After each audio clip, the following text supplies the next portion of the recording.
welcome to the Dude Topics podcast. I'm Colin. This is episode 2, guys.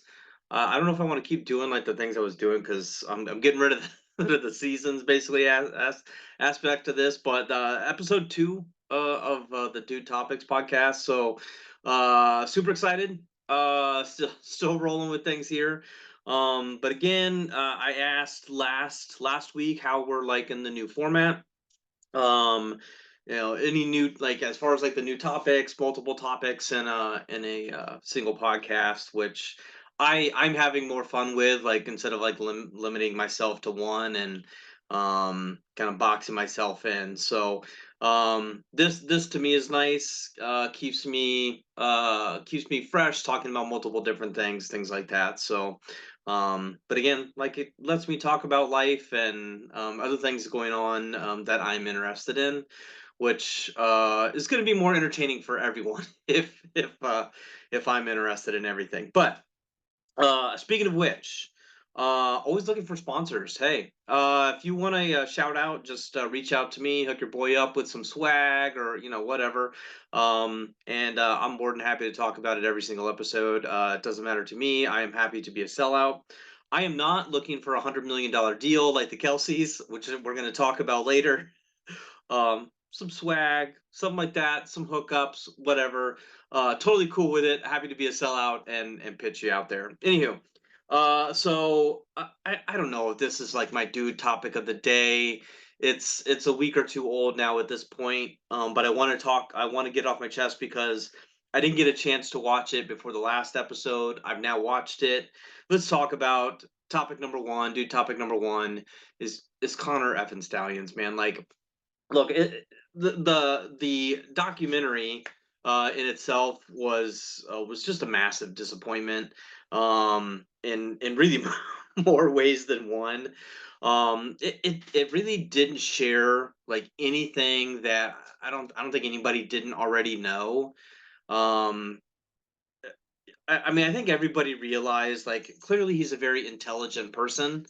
Sorry, like, you can probably hear my dog jingling over here. She's walking around and doing whatever the heck. But clearly the guy is super intelligent. He knows what he's doing. But man, like, this came across as like almost like a mockumentary. Like, it just felt very embarrassing. They tried to make him look like he's God's gift to football, like he's some type of savior to Michigan or whatever, to trying to like help rebuild his mom's favorite program. And I just want to read his manifesto. But anyway, I really want to just barf right now, to be honest. Like, it's bad. I wouldn't recommend it. It was a joke. Again, we didn't learn anything. Did Michigan cheat? Yes.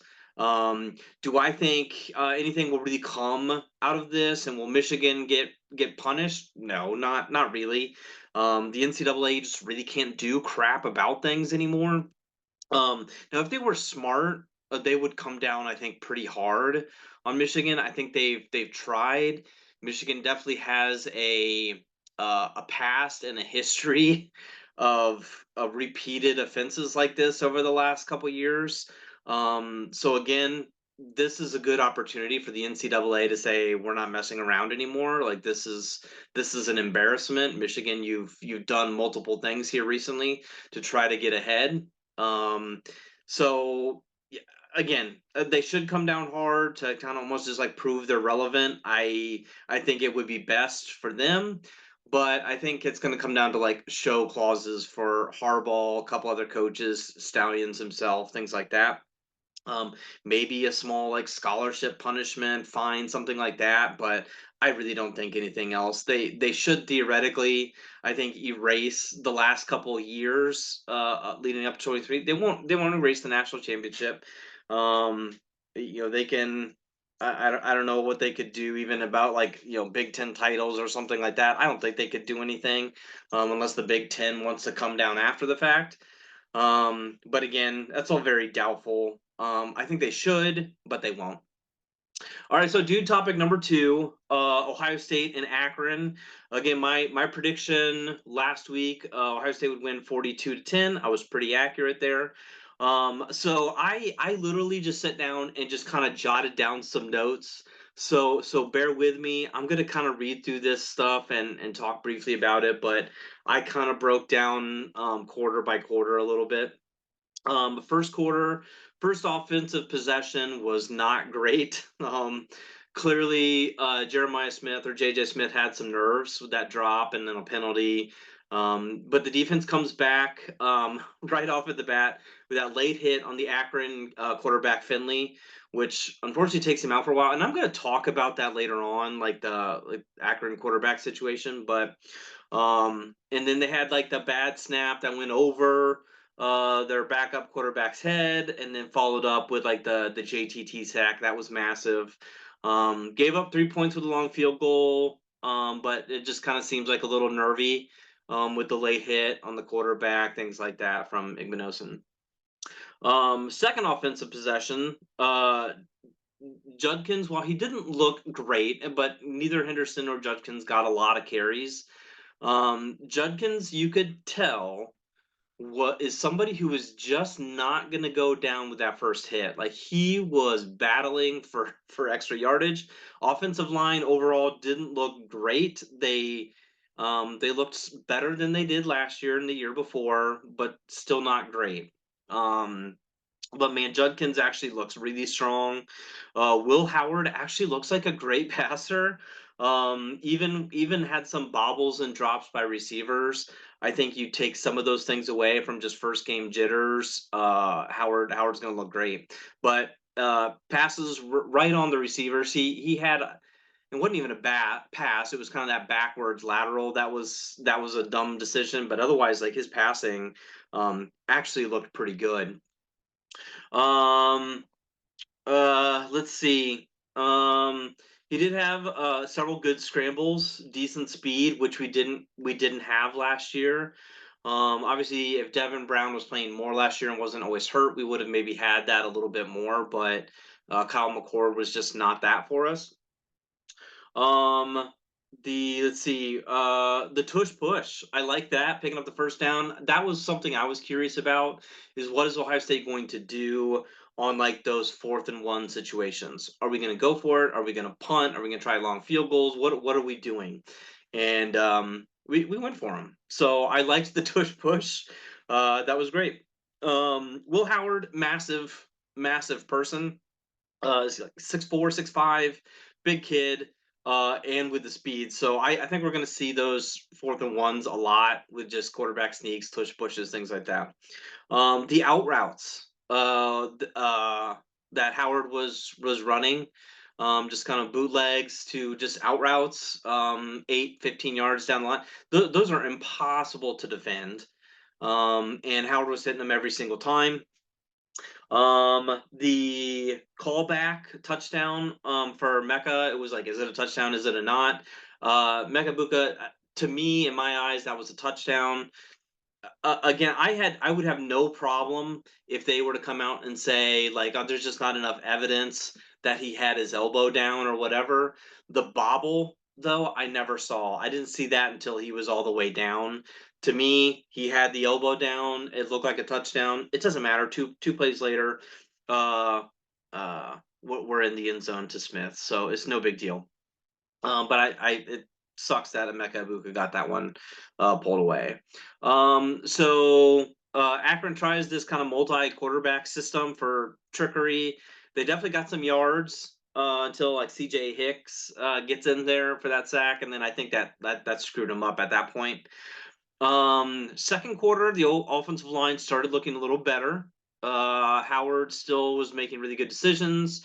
Um, there was a handoff on 3rd and 7 to Henderson. The offense was looking great. I'm not sure why that play was run on 3rd and 7. Not that Henderson can't pick those up, but 3rd and 7 is a hard pickup for a running back. I do respect the offense staying out there on 4th and 5 though. Didn't work out on that case, but Howard still hit Emeka Buka in the hands. It was just a drop. Burke immediately though gets the ball right back with that interception. Henderson right after that looks like a clear number 1 running back for us. And then Will Howard kind of dancing around and avoids multiple sacks there in the second quarter on one play alone. So yeah, that's awesome. Um, but yeah, uh, there's tons of new potential with a mobile quarterback. Absolutely. I do love seeing like JTT and Downs getting in the backfield for like a sack together. That was great. Judkins started kind of getting more carries as well. But yeah, Judkins finally starts, kind of getting some actual decent yardage.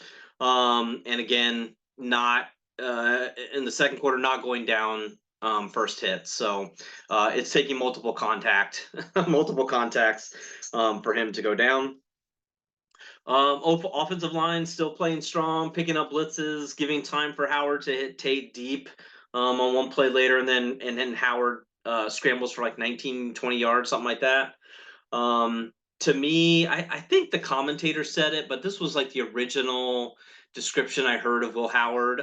I think I saw bits and pieces of him when he was at Kansas State. I remember him there. I never watched a full Kansas State game. I maybe watched highlights on like ESPN.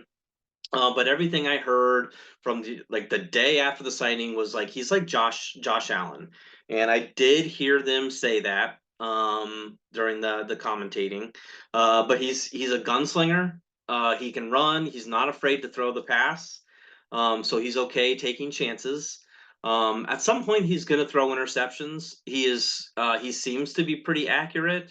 But there's like I said, he's you can tell he's okay taking chances. He made that one back to Henderson, like just to see if he could make something happen.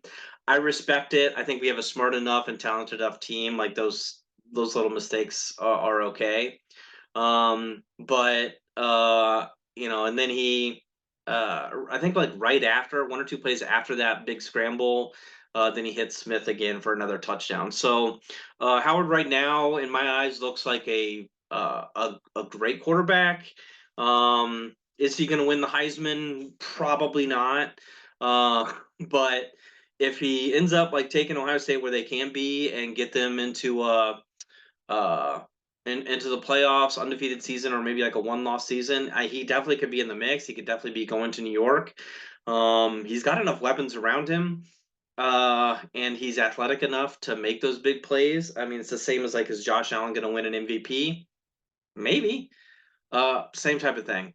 So I think he's kind of in that same boat. But I do want to talk about Akron's medical staff. Um, uh, Dude, there was a hit in the second. I think was it Jack Sawyer may have hit him at some point. Or maybe that was a little later in the game. I'm trying to think of like who hit him, but there was a couple times where he went off the field, like he didn't even get hit on a play. He had went off. And it was like right before halftime. He was in clear pain, sitting on the bench, just miserable, and nobody outside of like an assistant coach was sitting there, but it wasn't even talking to him. Like, where is the medical staff checking in on this dude? Like, it's like broken ribs, like extreme pain. Is he bleeding internally? Like, what is going on? Nobody's there. Nobody cares. But anyway, I'm going to talk more about that in a second. Overall halftime assessment, defense looks great. There's some lockup issues, and maybe some assignment issues, but focus on the tackle. Focus on the tackle. I think we're fine. Don't force the attempts at an interception. Burke had the one interception, and I think it was like literally like the very next drive. You could tell he was like trying to go for another one and ended up giving up like a fairly big play. And then I think same drive, somebody else did the same thing. I can't remember who it was. Tried to go for an interception and missed it. Ended up giving up a big play. And by big play, I mean 8 to 10 yards type of play. Akron was not getting 30, 40 yard plays, so it just wasn't happening. Offense really just needs timing, but the running backs got going a little bit. Just nobody or really needed to get a ton of carries. Just waiting on that kind of big one. Howard looks great. Just needs to get more game time in with the receivers, and I think that timing and those bobbles, things like that, they'll just build that relationship. Third quarter, Jack Sawyer is clearly going to kill Finley. uh, the Akron quarterback. He might kill someone, a quarterback today, or excuse me, a quarterback at some point. Dude hits hard. I don't think he had any actual sacks, but he had hit Finley several times. Clearly Finley was in a lot of pain after that very first series. And sure enough, like a minute later, they kind of ran like a designed keeper right after he got hit. I think back-to-back plays by Sawyer. They ran a designed keeper for Finley, and at that point he was walked off by trainers. Akron coaching staff and trainers are just clearly not looking out for the health of their players. That's just my opinion. That dude may have had broken ribs. I never like actually looked back in. Like, did he actually like legit get hurt? Like, does he have broken ribs? Is he out for the season? Is he alive today? I don't know. But yeah, anyway, Brandon Ennis, I want to talk about a little bit as well. I'm hoping he gets some more looks this year. I mean, he actually might be a legit punt and kick returner. He's got great speed. He is a legit returner. We have not been blessed with a legit returner for a long time. I like to look up highlights and show my son like highlights of Ted Ginn Jr. Oh my God, like that, like those, especially like when we had that year with like Santonio Holmes and Ted getting back on everything. We'd have two punt returners back there. Like you're screwed. That was a lot of fun. So I haven't really seen that legit since like those days. I think like Devin Smith one year was returning punts like when he was like a sophomore, and that was a pretty good year. But man, it's been a long time. Um, so I would like to see Brandon Ennis out as a receiver a little bit more. Put him on the outside and just let him go, man. Anyway, uh, a couple plays after, let's see, there was after Ennis had like a huge return. Howard makes that first like long pass to Jeremiah Smith that was like 40 yards or whatever. So he already looks like one of the best receivers in the country as a freshman. Dude is a freak. And then Judkins was able to kind of pound it in pretty quick right after for his first Buckeye touchdown. So congrats on that. And then we had the scoop and score for Ransom. I almost forgot about Ransom. Dude had a great day, looked awesome back there. He is a playmaker. We did finally kind of get to see Henderson get some more yardage again. If he would have had a fairly decent amount of carries, he would have easily got 100. He wasn't getting stopped behind the line. I think he only had like 10 carries or something like that. 70-ish yards. If he would have had 15 carries, it would have been no problem. And again, Judkins, I do feel like again, if one of these guys gets 20 carries, it's going to be a big day for them. But Judkins does not go down on first contact. Dude is strong. Henderson a little bit faster, but this is a great like 1-2 punch. They're going to have great success this year. Everybody was kind of putting him down a little bit, like, oh, run game didn't get going. Didn't have to. Like, look at how many carries they had. Neither one of them had a lot, so they're going to be fine. And then Peoples comes in. This guy actually looks good. The comparison I heard during the broadcast was J.K. Dobbins. Uh, I see it. He looked good. So if this guy turns into J.K. Dobbins, we've got three legit running backs. I'm okay. Um, in the fourth quarter, the backup defensive line looks just as good, to be honest.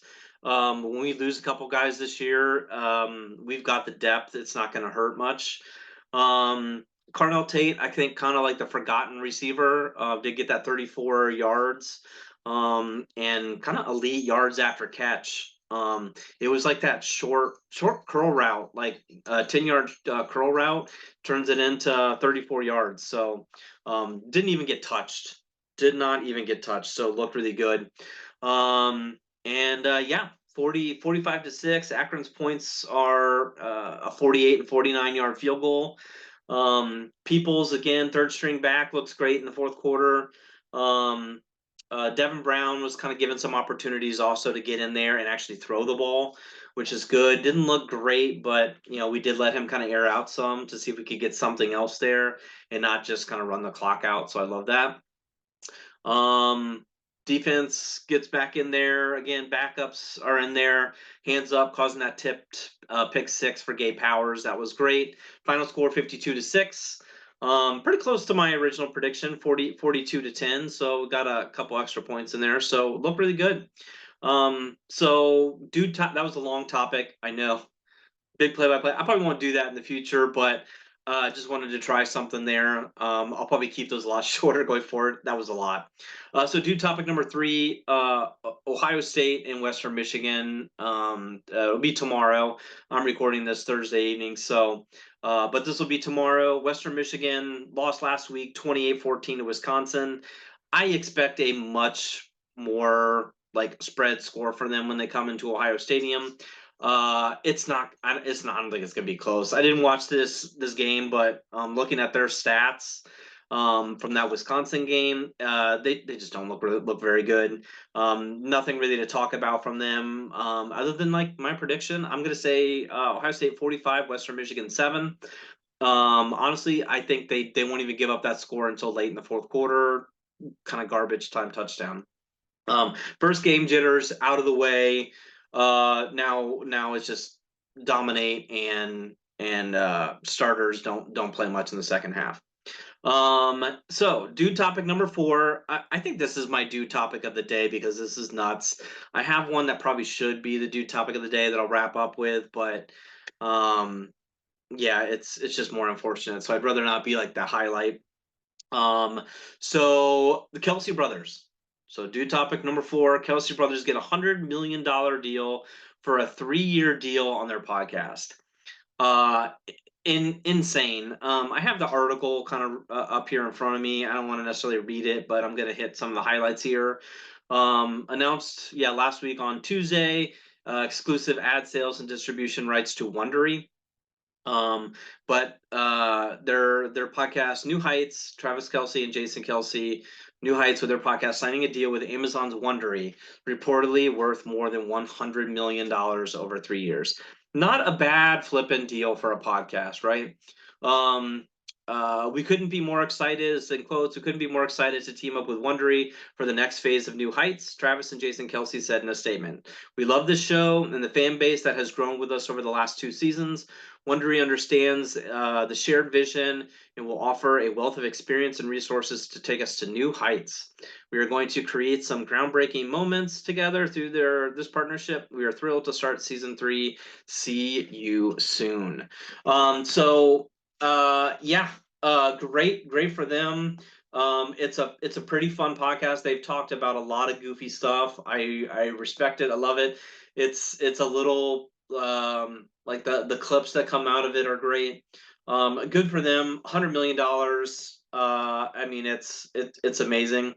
So moving on, do topic number 5, fantasy football. I actually added this topic on here because I thought I was going to be able to talk about my draft for my fantasy team, and I still have I still have a little bit of time before Thursday night game kicks off. But I added this topic on here because, again, I thought I was going to have a family fantasy league this year.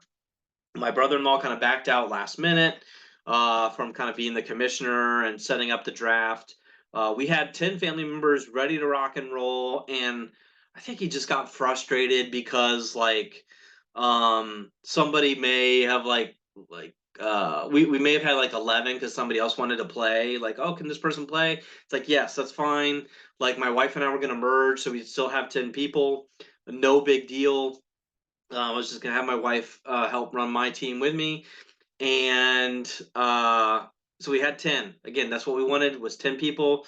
And then somebody's like, oh, I can back out. And then somebody else is like, oh, no, I'll back out. I'll back out. And it's like, oh, my God. So he got frustrated. He's like, no, stop backing out. I told people everybody's locked in.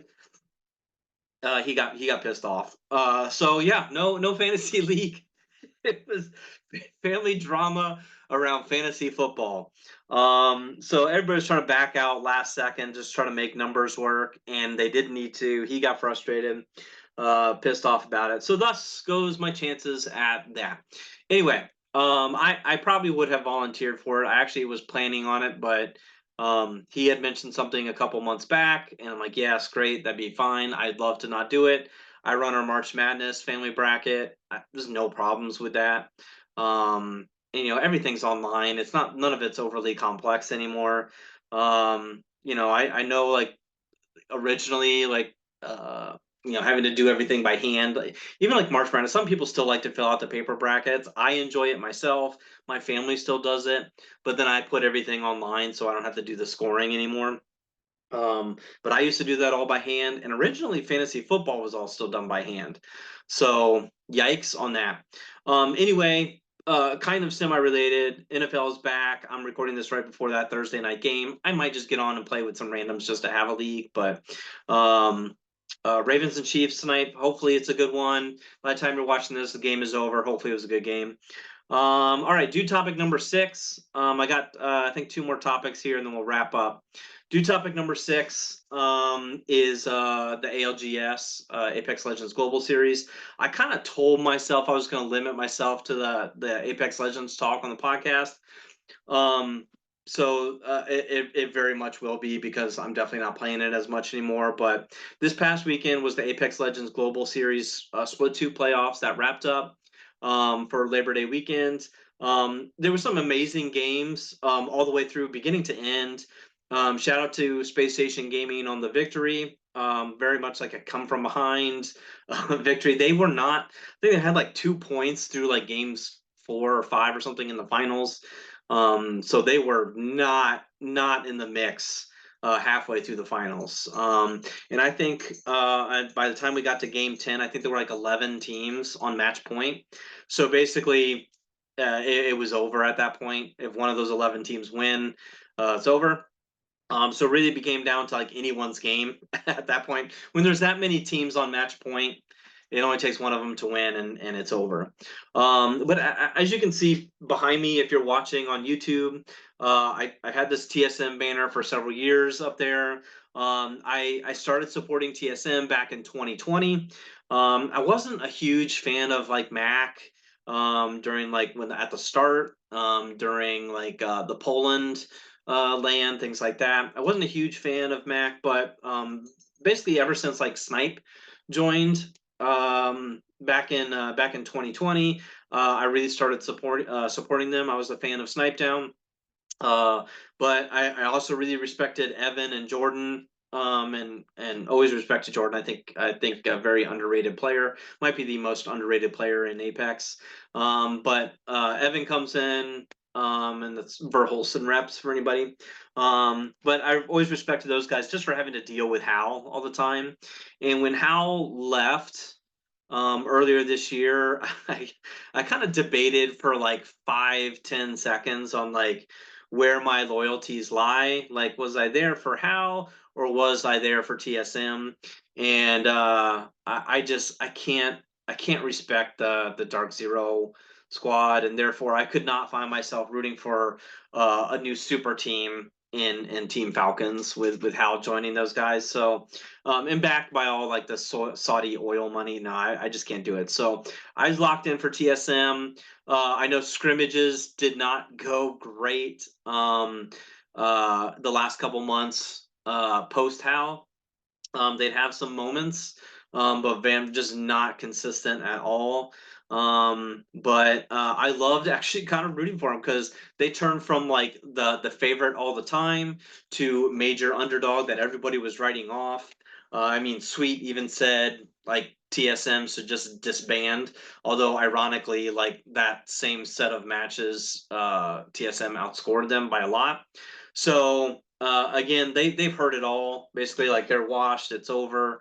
But man, they they looked really good. Again, locked in for TSM. And I was proud of them trying to prove everybody wrong that they could win without Hal. So hell yeah, they can win without Hal. TSM finished 4th, if you weren't aware. It really came down to like that final fight in that last game. If you have not watched it, I highly recommend you do. You don't have to watch all of it. I mean, you're going to be watching 30 hours or whatever, but watch that like that last final match. I thought TSM had it. I was pumped. I was excited. Like, oh man, this is theirs to win. But like my randoms, like it just felt like a game that I was playing with a couple randoms. Is we have Godspot, we have high ground. This is a guaranteed victory. We kind of let them duke it out. We can shoot down, pick up a couple extra kills. But like my randoms, that would jump down and give up Godspot to try to get one more kill or two more kills instead of like the 4 or 5 in the win.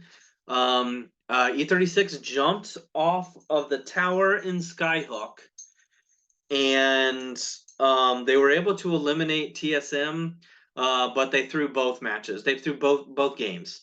It was not good.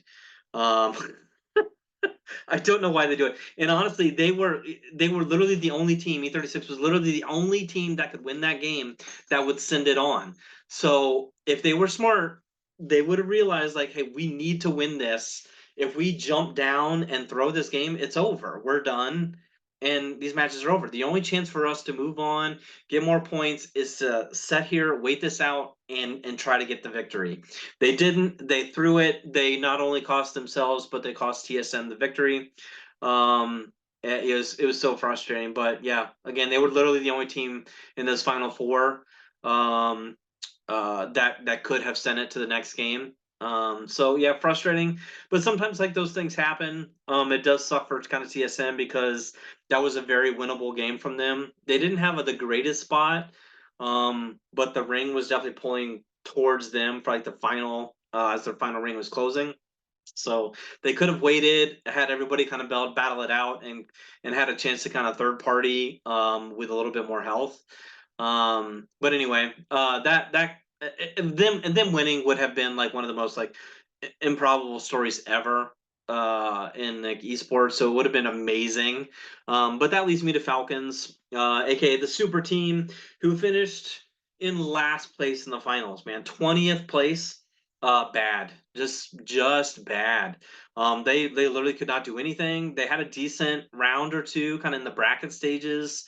Um, Picked up some wins here and there, but really struggled in the winners bracket to even make it to finals. And then in the finals, obviously, last place. Bad. Obviously, they have some like meta work to finish and work through.